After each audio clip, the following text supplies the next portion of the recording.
শান্তিপূর্ণ। আমরা যারা অঙ্গ সংগঠন আছি তারাও নেতাকর্মী খুবই শান্তিপূর্ণ।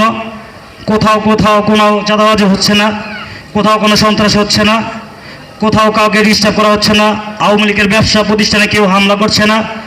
আমাদের একটা আদর্শ আছে, আমাদের নেত্রী বলেছিল যে আওয়ামী লীগ আমাদের থেকে শিক্ষা নেবে, আমাদের ব্যবহার আচরণে কর্মে ওরা শিক্ষা নেবে। আমাদের সাথে যারা দুর্ব্যবহার যা করছে, যে অন্যায় করছে, যেই নেতাকর্মী গুণ করছে, যে বাংলাদেশে মানুষ হত্যা করছে, যে আলেম ওলামা হত্যা করছে, তাদের বিচার আইন অনুযায়ী হইব। আমরা কি আওয়ামী লীগের উপরে কোনো হাত তুলতাম না। আইন তাদের বিচার করব, আইন তাদের বিচার করব। কারণ তারা যে অকারণগুলো করছে, যে গুম খুন, সিলেট এমসি কলেজে 14 জন আওয়ামী লীগের কুত্তার বাচ্চা মিল্লা, ছাত্রলীগ যুবলীগ মিল্লা একটা মেয়েকে ধর্ষণ করছে। ওরা এমন কোনো বাজে কাম নাই যে ওরা না করছে। জীবনে কোনো দিন শুনছেন আয়নাঘর?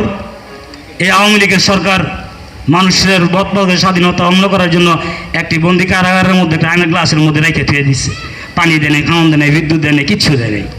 আমার নেত্রী, দেশের নেত্রী, যে কিনা দেশের জন্য, দেশের মাটির জন্য, মানুষের জন্য এই সংগ্রাম আন্দোলন, উনি শুধু জনগণের জন্য সেবার নিয়তে ওনার ভূমিকা। কিন্তু দেখছেন ওনারা কীভাবে নির্যাতন করছে এই আওয়ামী লীগ সরকার। এই আওয়ামী লীগ সরকার এমন একটা বাজে একটা সরকার, এই সরকার এমন একটা নোংরা পর্যায়ে বাংলাদেশটাকে নিয়ে গেছে যা বলার কোনো ভাষা রাখে নাই। তাদের পরিস্থিতিও সেই ভয়াবহ হয়েছে, তারা পলাইতে বাধ্য হয়েছে।